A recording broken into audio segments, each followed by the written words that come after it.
যৌবনে যদি তোমাকে রোজা রাখতে দেখা যায়, যেই সময়টাতে তোমার গায়ে শক্তি থাকবে না, মানুষ তোমাকে দাম দিতে চাইবে না, আমি আল্লাহ তোমাকে দামি বানায় দিব। তোমার যৌবনের যতগুলি আমল যৌবনে জারি ছিল, সবগুলি আমল আমি আল্লাহ বৃদ্ধ বয়সে আমল নামায় সমানভাবে জারি রেখে দিব। ইল্লাল্লাযীনা আমানু ওয়া আমিলুস সালিহাত ফালাহুম আজরুন গায়রু মামনুন। আল্লাহ পাক বলেন, এ ফেরেশতারা শুন, আমার বান্দা ঘরে নামাজ পড়ে, মসজিদে যাইতে পারে না, গায়ে তার শক্তি নাই, কোমরে তার ব্যথা, হাঁটুতে ব্যথা, ভয় হয় মসজিদে গেলে পরে অ্যাক্সিডেন্ট হওয়ার সম্ভাবনা রয়েছে, পরে যাওয়ার ভয়, এজন্য আমার বান্দা ঘরে নামাজ পড়ে, শরীর উজর তার ভিতরে পাওয়া গেছে, এতটা দুর্বল, এতটা দুর্বল, সে অসুস্থ, এজন্য মসজিদে যেতে পারে না। আল্লাহ পাক ফেরেশতাদেরকে বলে, ফেরেশতারা আমার বান্দার যৌবনের ফাইলটা আমি আল্লাহকে দেখাও।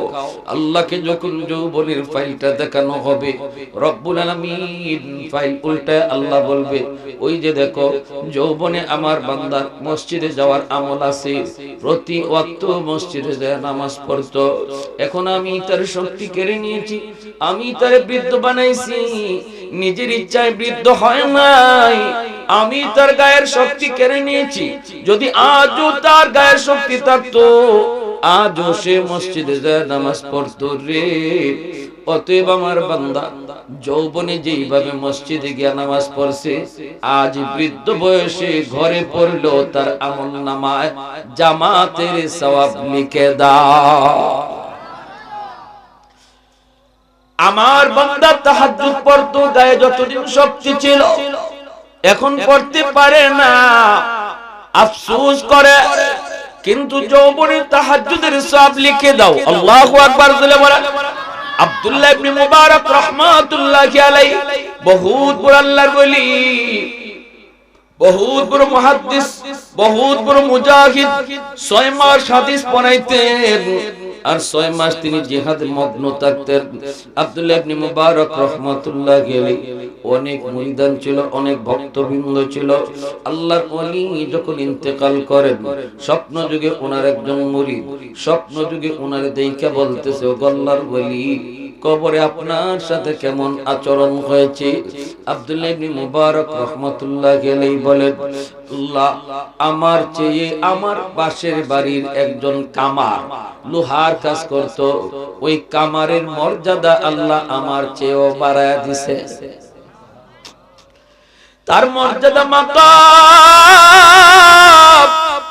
আমার চেয়ে অনেক বেড়ে গেল। কি জন্য, কি জন্য? এই কথা শোনার পরে আল্লাহর ওলির ওই খাদেম, ওনার শাগরিদ সকাল বেলা কামারের বাড়িতে চলে যায়, কামারের বাড়িতে হাজির হয়ে তার স্ত্রীকে জিজ্ঞেস করেন, মা কি ছিল তোমার স্বামীর নেক আমল একটু বলো। মহিলা কয়, আমার স্বামী বেশি নেক আমল তো মনে পড়ে না, তবে আমার যতদূর মনে পড়ে, আমার স্বামী যখনই তিনি নামাজের ওয়াক্ত হয়ে যেত, সাথে সাথে কাজ বন্ধ করে তিনি মসজিদে হাজির হইতেন। এত কঠিন পরিশ্রমের কাম, লোহার কাম, ওই লোহার কাম কইরা তিনি যখন বাড়িতে বসতেন, বাড়িতে পৌঁছে আসার নামাজ পড়ে যখন তিনি ঘুমাইতেন, শরীর তার ক্লান্ত হয়ে যেত। তিনি এক সময় তাহাজ্জুদের নামাজ পড়ছেন, কিন্তু বৃদ্ধ বয়সে তার গায়ের শক্তি কমে গেল। কামারের কাম, কুমারের কাম, লোহার কাম, ফজরের আগে তাহাজ্জুদের টাইম।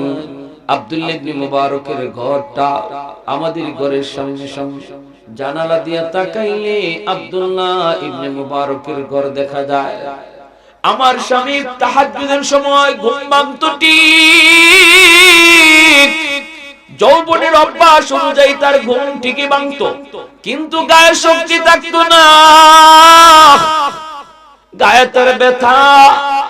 এজন্য জানালা দিয়া তাকায় দেখতো আল্লাহর ওলি আব্দুল্লাহ ইবনে মুবারক তাহাজ্জুদের নামাজ আদায় করে রে, ওই দৃশ্যটা দেখা আমার স্বামী চোখের পানি জড়ায় জড়ায় কাঁদতো আর বলতো, মালিক আমারও তো মন চায় তোমার কুদরতি কদমে সেজদা দেই, আমারও মন চায় শেষ রাতে তোমার খাস দরবার যখন খুলে যায় ওই সময়টা, যেই সময়টাতে যা চায় বান্দা তুমি তা দাও। আমার তো মন চায় আমিও তোমার কাছে কিছু চাই, কিন্তু পারি না।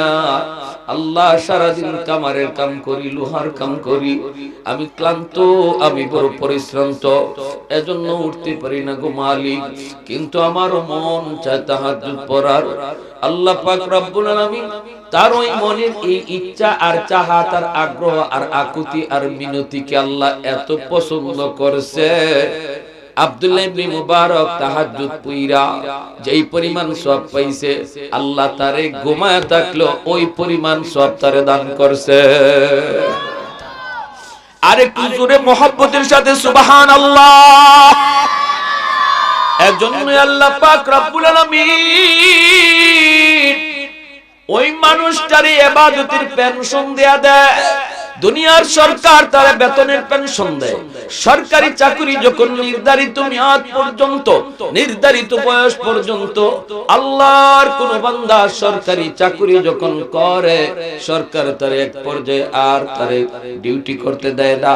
সরকার কই এইবার তুমি ঘরে বসে থাকো, তুমি তোমার নির্ধারিত টাইম মতো আমার বিধান, আমার ডিউটি তুমি ঠিক মতো পালন করেছো, এখন তুমি দুর্বল হয়ে গেছো, আমি সরকার তোমার ডিউটির উপরে খুশি, তুমি এখন বাড়িতে থাকো, অফিসে আসা লাগবে না, বেতন তোমার অ্যাকাউন্টে পৌঁছে যাবে। আল্লাহ পাক বলে, আমি সকল সরকারের সরকার, আমার বান্দা যখন তার গায়ে শক্তি থাকা পর্যন্ত আমার কদমে সেজদা দেয়, আমি আল্লাহ যখন পারে না তখন তারে ঘরে বসাইয়া ইবাদতের পেনশন দেয়। আল্লাহু আকবার। তাহলে গায়ে শক্তি থাকলে আল্লাহর কদমে সেজদা দেওয়ার দরকার আছে না নাই? আরেকটু জোরে বলে আছে না নাই? এ যুবক, তোমার যৌবনের ইবাদতের কারণে আল্লাহ জমিন টিকায় রাখছে। সুবহানাল্লাহ।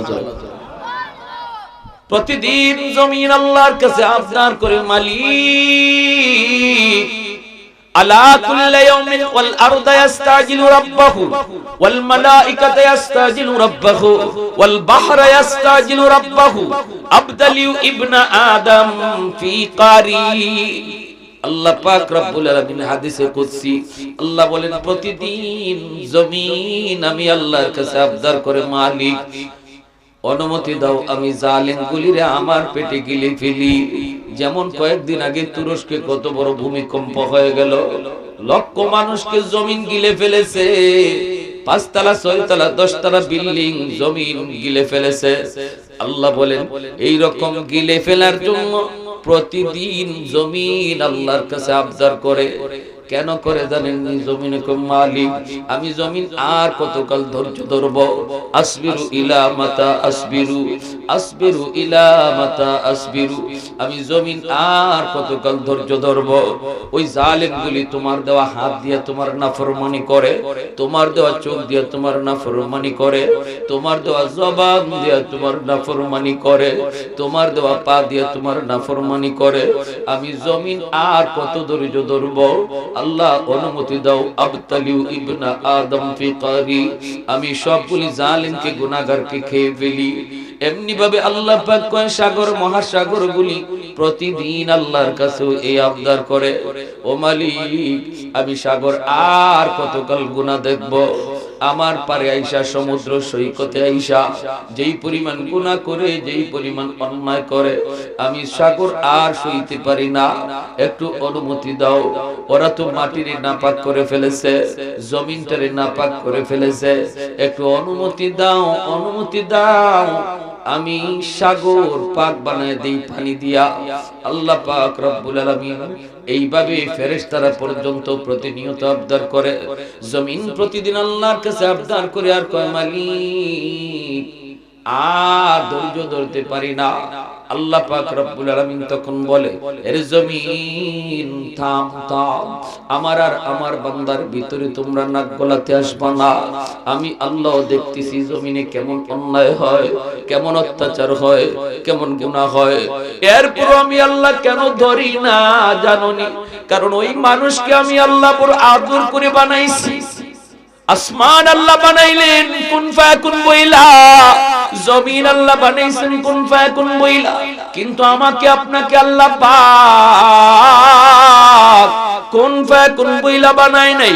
মানুষকে আল্লাহ বানাইছে খলাকতু বিয়াদাইয়া, আল্লাহ বলে আমার কুদরতি হাত দিয়া বান্দা বান্দিরে বানাইছি।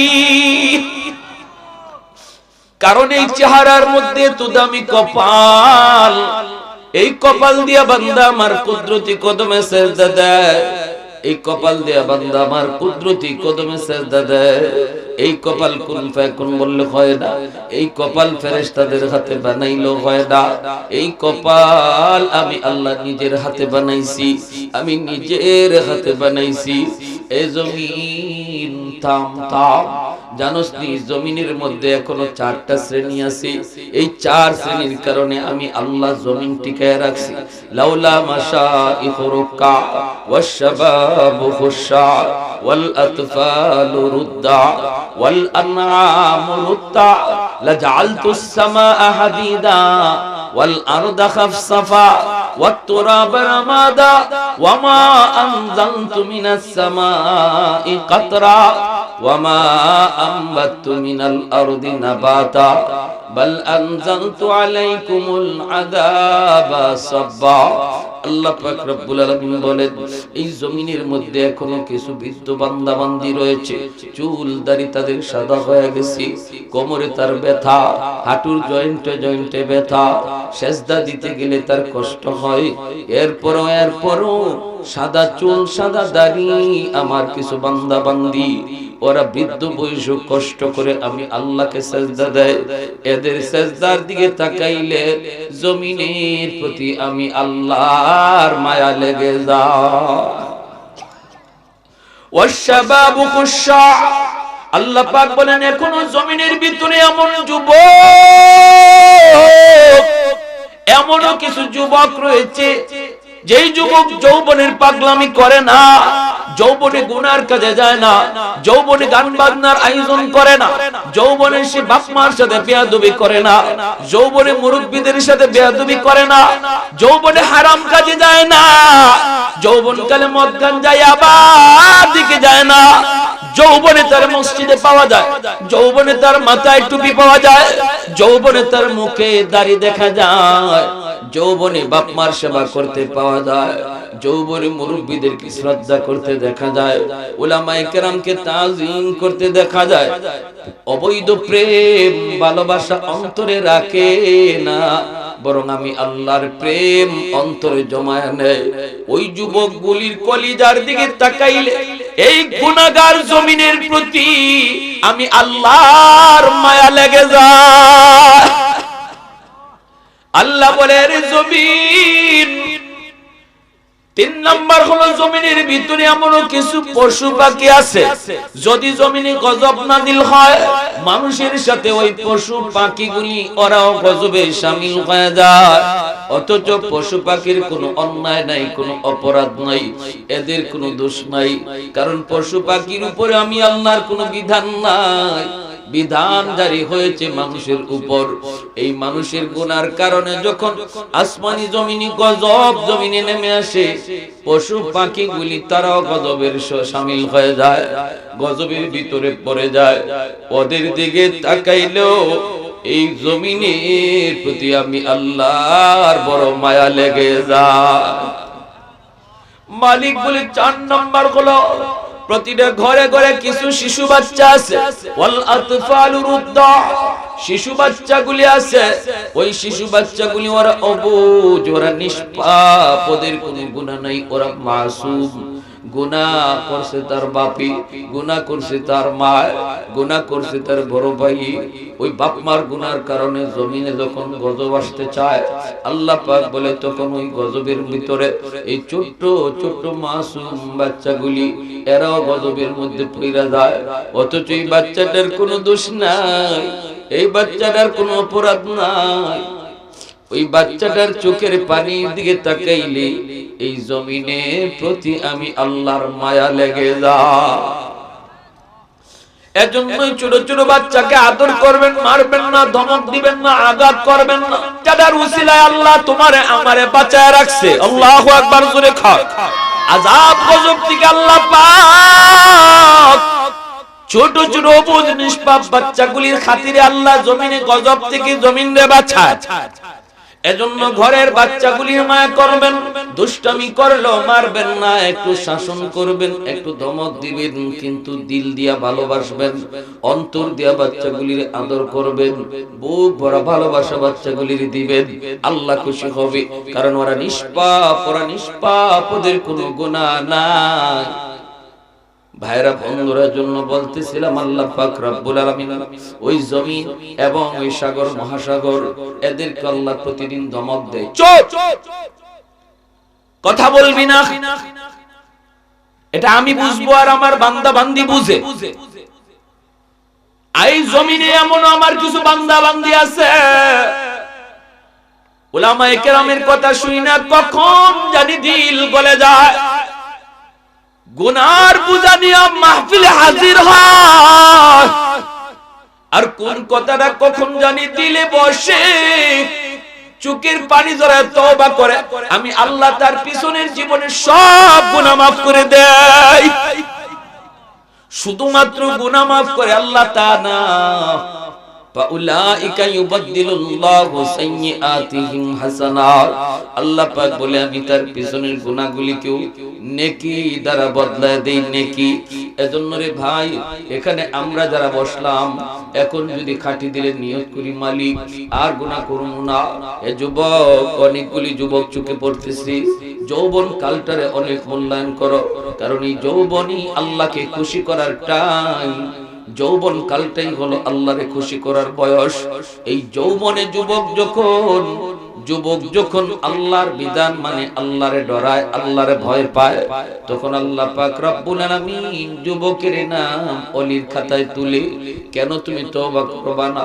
তুমি মনে করতেছো আমার এখনো বয়স হয় নাই, এখনো আমার নামাজ ধরার টাইম হয় নাই, এখনো গুনাহ ছাড়ার বয়স হয় নাই। এর যুবক, একটু তাকায় দেখো না, ডান দিকে তাকাও, তোমার বন্ধু কবরে শুয়ে আছে, বাম দিকে তাকাও, খেলার সাথে কবরে চলে গেছে, সামনের দিকে তাকাইলে দেখবা লেখাপড়ার সাথে কবরে শুয়ে আছে। মানুষের গড় আয়ু কমে গেছে, মুরব্বির সংখ্যা সমাজে আস্তে আস্তে কমে যাইতেছে, আর যুবকগুলি মুরব্বি হওয়ার টাইম পায় না, চুলদারি সাদা হওয়ার টাইম পাওয়া যায় না। এর আগেই কবরের ডাক চলে আসে, এর আগেই কবরের ডাক চলে আসে। তোমার মতো যুবক সেও মনে আশা করেছিল আমি নামাজ ধরবো, আল্লাহর ভয় করব, গুনাহ ছাড়বো, একটু সময় পার হোক। জীবনে সেই সময়টা আর পায় না, সেই সুযোগ আর পাই নাই। আমার মসজিদের পাশে একজন টেইলার, টাটকা যুবক, সারা রাত টেইলারি কাজ করছে। ঈদের রাত সকালবেলা মানুষজন গেছে তার কাপড় চোপড় আনার জন্য, কিন্তু যা দেখে টেইলারে দরজা খুলে না, অথচ ভিতর থেকে এখনো গান বাজতেছে, মোবাইলের গান শুনতেছিল আর কাজ করতেছিল। দরজা ভাঙে ভিতরে ঢুকলো, ঢুকে দেখে গান ঠিকই বাজে, যুবকের লাশটা মেশিনের পাশে পইরা আছে। এই যুবক তো জানতো না এই রাতটাই তার জীবনের শেষ রাত। তুমি কেমনে জানলা ইয়ারফোন লাগায়া রাতে ঘুমাও? এই রাতটা তোমার জীবনের শেষ রাত হবে না, তোমারে কে বললো? কত যুবক ঘুমায় আর ঘুম থেকে ওঠে না, কত যুবক মা বাবার কাছ থেকে বিদায় নিয়ে বের হয় আর বাপ মার কাছে ফিরে না, কত বাবা সন্তানের কাছ থেকে ঘর থেকে বিদায় নিয়ে হাসি মুখে গেল, এই বাবার চেহারা সন্তান আর দেখলো না। অতএব তোমারে কে এই গ্যারান্টি দিল রে যুবক? একটু মনটা দিলটা নরম করে কথাগুলি শোনো। এই বয়সটাই হলো আল্লাহকে খুশি করার বয়স। বৃদ্ধ মানুষ গায়ে শক্তি নাই, গুনাহ করে না, এতে আল্লাহ এত খুশি না। যত খুশি হয় যুবকের গায়ে শক্তি আছে, গুনাহ করার সুযোগ আছে, এরপরও করে না। এজন্য আল্লাহ খুশি হয়ে তারে ওলির খাতায় নাম উঠায় দেয়।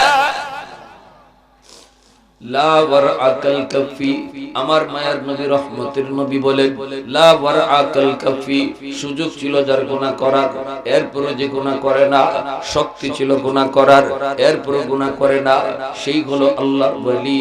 সুযোগ ছিল সুদের ব্যবসা করার, কারণ গায়ে শক্তি আছে, গোষ্ঠীও তার বড়, টাকাও আছে কচকচে টাকা, এরপরও আল্লাহর ভয়ে সুদের ব্যবসা করে না, আল্লাহর ভয়ে সুদের ব্যবসা করে না। সুযোগ ছিল মেম্বারের গম চুরি করার, এরপর গম চুরি করে না। সুযোগ ছিল চেয়ারম্যানের রাস্তার টাকা মারার, এরপর করে না, শুধুমাত্র আল্লাহর ভয়ে। মায়ার নবী বলেন, যার সুযোগ ছিল গুনাহ করার, এরপর করে না, শুধু আল্লাহর ভয়ে, যাই না রাইকো, সেই হলো তোমাদের ভিতরে সবচেয়ে বড় পরহেজগার। প্যারে এজন্য বলতেছিলাম, আল্লাহ রাব্বুল আলামিন পবিত্র কোরআনুল কারীমের সূরাতুত তিনে এই সুসংবাদ দিয়েছেন। সুসংবাদটা কি?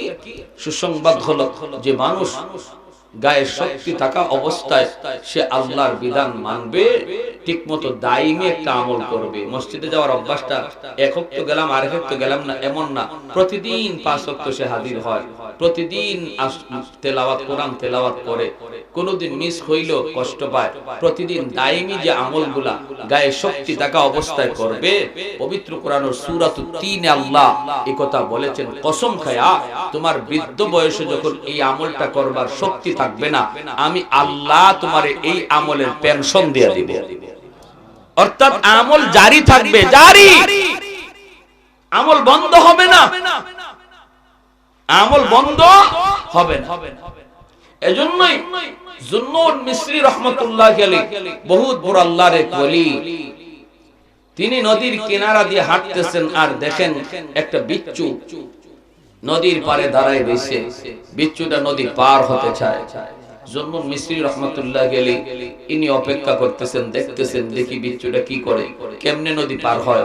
নদীতে কোনো খেয়া নাই, নদীতে কিছু নাই, পার করার কিছু নাই। হঠাৎ করে দেখেন পানির নিচ থেকে একটা কচ্ছপ, যেটাকে আমরা সিলেটি ভাষায় মনে খাট্টহল, এই কচ্ছপ পানির উপরে উঠছে, উঠিয়া ভাসতে ভাসতে নদীর কিনারে আসছে, আর বিচ্ছুটা লাফ দিয়া কচ্ছপের পিঠে বসছে, আর কচ্ছপ খেয়া হইয়া নদীর এপার থেকে ওই পারে বিচ্ছুটারে পৌঁছে দিয়েছে।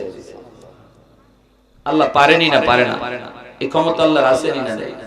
কাদিরে কুদরত দারি বরকামাল, কাদিরে কুদরত দারি বরকামাল, আনতা রব্বি আনতা হাসবি যুল জালাল, আনতা রব্বি আনতা হাসবি যুল জালাল, আহাদুন লাইসা কামিসলি সামাদুন লাইসা কাফাদলি, লিমানিল মুলকু তুগু ইতু সাজাওয়ার খুদাই, তো খুদাওয়ান্দ ইয়ামিনি তো খুদাওয়ান্দ ইয়াসারি, তো খুদাওয়ান্দ জমিনি তো খুদাওয়ান্দ সামাই, তো রহিমি তো করিমি তো সমিঈ তো বসিরি, তো মুইজ্জি তো মুযিল্লি তো মালিকিল আরশি বাজাই, বরি আল খুরদন ও খুফতন, বরি আল তুহমত মুরদন, বরি আল দীম উমিদি, বরি আল রঞ্জ বালাই। আল্লাহু আকবার। জুন্নুন মিসরি কয়, মালিক, একটা বিচ্ছুরে তুমি তোমার কুদরতে নদী পার করাইছো, আমারও পার করাও। আল্লাহ পাক রব্বুল আলামিন অন্তরের ভিতরে ইলহাম করে দিলেন, হাতের জায়নামাজ পানিতে বিছায়া দাও। সুবহানাল্লাহ, আস্তাগফিরুল্লাহ। হাতের জায়নামাজ পানিতে বিছায়া দাও, জায়নামাজে তুমি বসে যাও। আল্লাহ পাক জায়নামাজে বসে নদী পার করতে পারেনি না পারে না? শাহজালাল মুজরিদি ইয়ামনি সুরমা নদী কেমনে পার হইছেন? নৌকায় না জায়নামাজে বৈশা? কেমনে বৈশা? জায়নামাজে বৈশা। এজন্য আল্লাহ পারেনি না পারে না? এটা তো ওলিদের কারামত, ওলিদের কোনো নিজস্ব ক্ষমতা না। ওলিদের কারামত এটা ঘটায় কে? আল্লাহ যদি করে তাহলে সব অসম্ভব সম্ভব, ঠিক না? ওলিদের মুজিজা, ওলিদের কারামত, নবীদের মুজিজা, এগুলা তাদের ব্যক্তিগত কোনো ক্ষমতা না, এটা গঠন আর করান কে? এজন্য আহলে সুন্নাহ ওয়াল জামাতের আকীদা হলো কারামাতুল আউলিয়া হাক্কুন, ওলি আল্লাহদের কারামত এটা হক, বেশক সত্য। কিন্তু আমাদের সমাজে কিছু ভাইরাস আছে, কিছু ভাইরাস আছে, ওলি আল্লাহ তো মানেই না, আর ওলি আল্লাহদের কোন কারামতের ঘটনা কইলে আর বললে গাঞ্জাখুরি কথা কয়নি না, কয় না? কোরআনে কোথায় আছে, হাদিসে কোথায় আছে? আরে বাটফা, তুই কোরআনের এই কোরআনে কোথাও পাস না। সুলাইমান আলাইহিস সালাম বিলকিস রানীর সিংহাসন কেমনে আনাইলেন? বিলকিস রানীর সিংহাসন কেমনে আনাইলেন সুলাইমান আলাইহিস সালাম? ইনি বলছেন যে বিলকিস রানী রওনা দিয়া দিছে 7টা গেটের ভিতরে সিংহাসন রাখিয়া, আর 7টা গেটের তালার চাবি বিলকিস রানীর কুঞ্জার মাঝে। এইবার সুলাইমান আলাইহিস সালাম কয় রানী তো রওনা দিয়া দিছে, আর সিংহাসন হইলো 7টা গেটের ভিতরে, চাবি হইলো রানীর হাতে। আমার দরবারে এমন কে আছো এই 7 গেটের ভিতরে তাকাও, এই সিংহাসন বিলকিস রানী আসার আগে আগে নিয়ে আসতে পারবা? ফাকালা ইফরিতু মিনাল জিন, জিনের ভিতর থেকে ইফরিত নামক এক জিনে কয় আমি পারবো। এমনি সুলাইমান নবী কয় আরো তাড়াতাড়ি কাটা পারবা। তখন দরবারের ভিতর থেকে একজন আল্লাহর ওলি, যিনি ইসমে আজম জানতেন, আল্লাহ যাকে ইসমে আজমের পাওয়ার দিয়েছিলেন, ইনি কয় আমি এর চেয়েও তাড়াতাড়ি আনতে পারবো। সুলাইমান আলাইহিস সালাম কয় কত তাড়াতাড়ি? ইনি বলতেছে আপনি চোখ মুছবেন আর চোখ খুলবেন, দেখবেন সিংহাসন হাজির। আরো আসতে কোন সুবহানাল্লাহ। বোঝা যায় আপনাদের এখানে এরকম দুই একজন আল্লাহর ওলি অহরহ আছে। সুবহানাল্লাহ আসতে কেন? জোরে বলেন সুবহানাল্লাহ। চোখ মুছবেন আর চোখ খুলবেন, 1000 মাইল দূরে সিংহাসন হাজির হয়ে যাবে। এটা কি এমনে? আল্লাহ পাকের নাম আল্লাহ, এটা ইসমে আজম। কেউ যদি আল্লাহ নামের উপরে মস্ত হয় তাহলে আল্লাহ তাকে পাওয়ার দিয়া দেয়। সে আল্লাহ কয়ে ডাক দিয়া যেটা চাইবো আল্লাহ এটাই দিয়া দিব। এটা অসম্ভব হইলো আল্লাহ সম্ভব বানায় দিবে। আবার কেউ বলছেন ইয়া হাইয়্যু ইয়া কাইয়্যুম, এই নাম বেশি বেশি যে জপব, এর উপরে যে আমল করব, তারে আল্লাহ ইসমে আজমের শক্তি দেয়। বুঝে আসছে ভাই? আমরা আল্লাহ নামের জিকির বেশি বেশি করব ইনশাআল্লাহ। ইয়া হাইয়্যু ইয়া কাইয়্যুম বেশি বেশি করব ইনশাআল্লাহ। সুলাইমান আলাইহিস সালামের সামনে সিংহাসন হাজির হয়ে গেছে, মাটির নিচ দিয়া সিংহাসন হাজির করে ফেলাইছে। বিলকিস রানী আসছে, সিংহাসন থুইয়া আইছে, সুলাইমান নবীর দরবারে আয়া ছায়া দেখে, মা এটা দিয়ে আমারটার মতো লাগে। বিশ্বাসও তো করতে পারে না, কেমনে কয় এটা দিয়ে আমারটা, কেমনে কয়? কারণ নিজের চৌকে থুইয়া আইছে 7টা গেটের ভিতরে তালা দিয়া, এরপরে রওনা দিয়া দিছে। এই সিংহাসন, এত বড় সিংহাসন এখানে আইব কেমনে? কই ধরতে পারে না। সুলাইমান আলাইহিস সালাম কয় দেখো তো সিংহাসনটা চিনোনি, এটা কি তোমার? এখন কেমনে কয় হয় এটা আমার? তো যদি কয় আমার, তাহলে আইলো কেমনে? কত প্রশ্ন জাগেনি না জাগে না? বুদ্ধিমতী নারী ছিল বিলকিস রানী, কয় আমার ওই কই কেমনে, তবে আমারটার মতোই, আমারটার মতোই। তখন সুলাইমান আলাইহিস সালাম বলছে যে না, এটার মাথার গিলু আছে, এটার মাথায় গিলু আছে। আল্লাহ তো এই ঘটনাটা, এই একজন ওলির কারামতের ঘটনাটা আল্লাহ কোরআনে কইছে। তো তুমি যদি ওলির অসম্ভব কোন কারামত শুনাইলি গাঞ্জাখুরি কথা কতি, এটা দেখি কইবা? আল্লাহর কোরআনে আয়াত কি কইবা? সব বুদ্ধি এখানে চলবে না যেখানে আল্লাহর ক্ষমতা প্রয়োগ হবে, ঠিক কি না? আল্লাহর ক্ষমতা যেখানে চলবে, এখানে তোমার আমার যুক্তি চলবে না, বুদ্ধি চলবে না। এখানে আবার আপনার বুদ্ধি হায়রান হয়ে যাবে। এজন্য আল্লাহ বলছেন এই মেরাজের মাস সবে কি কয় রজব মাস চলতেছে, মেরাজের আলোচনা করতে যে আল্লাহ সুবহানাল্লাযী আসরা বিআবদিহি কয়া শুরু করেছেন। আল্লাহ শুরু করবেন আমি আমার বন্ধুরে হেরেম শরীফ থেকে বাইতুল মুকাদ্দাস নিয়ে গেছি, সুবহানাল্লাহ আগে কেন বললেন? তাফসীরি কিতাবে এর ব্যাখ্যা দিয়েছেন, আল্লাহ বুঝাইতে চান আমি এমন এক ঘটনা তোমাদেরকে এখন শোনাবো যেটা আমি আল্লাহ করাইছি, এটা তোমাদের বুদ্ধিতে ধরবে না, যুক্তিতে ধরবে না, তোমাদের ব্রেইন হায়রান হয়ে যাবে। এরপরও বিশ্বাস করো আর মুখ দিয়ে সুবহানাল্লাহ বলো, কারণ আমি আল্লাহর কাছে সব অসম্ভব সম্ভব হয়ে যায়। ঠিক কিনা জোরে বলেন। জন্নুন মিসরি রাহমাতুল্লাহি আলাইহি ইনি এরকম ভাবে জায়নামাজ বিছায় দিবেন আর জায়নামাজে বসে পড়ছেন। আল্লাহ পাক রব্বুল আলামিন জায়নামাজে বসাইয়া আল্লাহর ওলির নদী পার করায় দিয়েছেন। আল্লাহর ওলি বিচ্ছুর পিছনে পিছনে দৌড়ান আর টার্গেট নিলেন বিচ্ছুটা কই যায়, কোথায় যায় আমি একটু দেখব। হঠাৎ করে দেখেন হাওরের মাঝখানে একটা গাছ, গাছের নিচে একটা যুবক মনের আনন্দে ঘুমাইতেছে, মনের আনন্দে ঘুমাইতেছে। ওই যুবকের দিকে বিচ্ছুটা রওনা দিয়ে দিল। আল্লাহর ওলিও বিচ্ছুর পিছনে পিছনে রওনা দিলেন। পাশে যায় দেখেন বিচ্ছুর মাথা, ওই দেখা যায় এই যুবকের মাথার পাশে একটা বিষাক্ত সাপ ফনা ধরে আছে, যে কোনো মুহূর্তে যুবককে কামড় দিবে। একদম পজিশন রেডি, কামড় দেওয়ার জন্য পজিশন রেডি। বিচ্ছুটা দ্রুত বেগে গেল, যাইয়াই লাফ দিয়া সাপের মাথায় উঠলো। ওইটাই সাপরে এমন ভাবে একটা দংশন করলো, বিচ্ছুর যন্ত্রণায় সাপ সাথে সাথে মারা গেল। আল্লাহর ওলি যুবককে ঘুম থেকে উঠাইলেন, রে যুবক কি তুমি নেক আমল করেছো? আল্লাহকে কেমনে তুমি এত খুশি করলা? আল্লাহ আজকে তার নিজের কুদরতে তোমার বিপদ থেকে বাঁচাইলো। এই কথা বলতে যুবক মাথার পাশে তাকায় দেখে সাপ মরে আছে, সাপ মরে আছে, বিষাক্ত সাপ।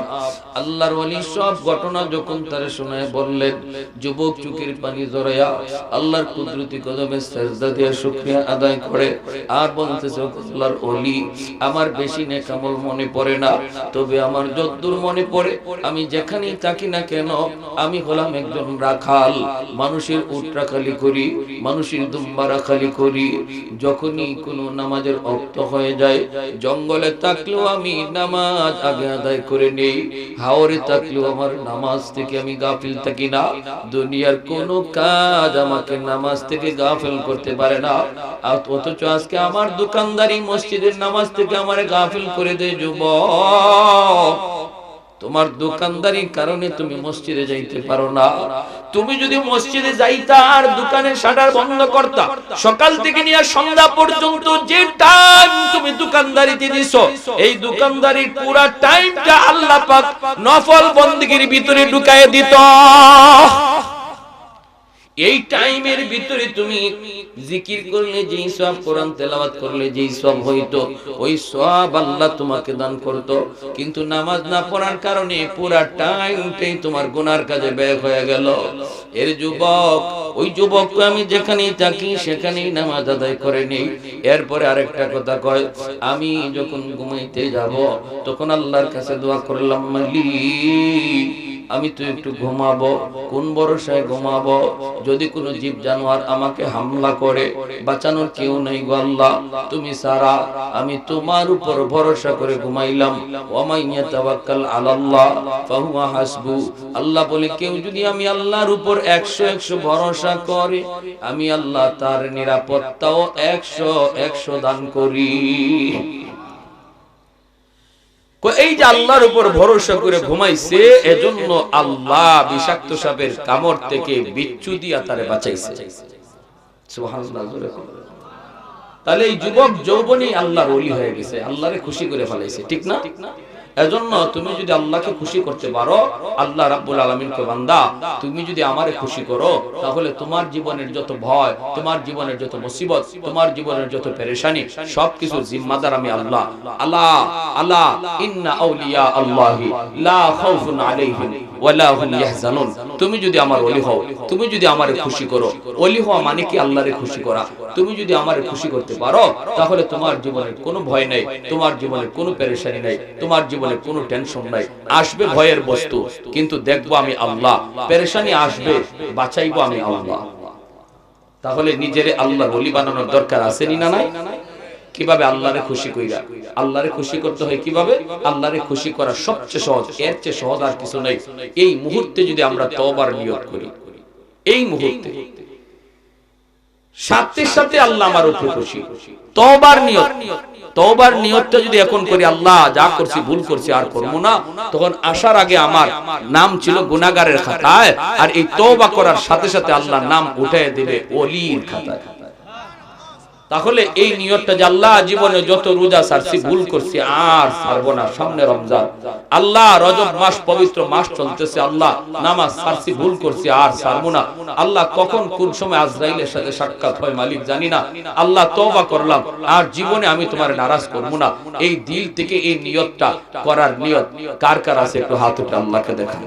আল্লাহ তুমি প্রতিটা হাতকে কবুল করো, মঞ্জুর করো। তাহলে যদি দিল থেকে করি, তাহলে এই মুহূর্তে আমার নাম সেকেন্ডের ভিতরে আল্লাহ খুশি হইয়া নাম ওলির খাতায় উঠায় দিবে। আত্তাইবু মিনাজ যামবি কামান লা যামবা লা। এজন্য নবী কইছে তওবাকারীর আমলনামা কোনো গুনাহ তো থাকেই না, গুনার আলামত আল্লাহ রাখে না। এমন কি তো গুনাহ মিটানোর পর যে খালি জায়গা থাকে, এই খালি জায়গাটা নেকি দ্বারা আল্লাহ ভরপুর করে দেয়, নেকি দ্বারা ভরপুর করে দেয়, যেন কোনো আলামতই না থাকে। হাসরের মাঠে কেউ যেন তারে খোঁটা দিতে না পারে, শরম দিতে না পারে। আল্লাহ আমাদের সবাইকে কথাগুলোর উপর আমল করার তৌফিক দান করুন। সবাই বলে আমিন। ওয়া আখিরু দাওয়ানা আনিল হামদুলিল্লাহ।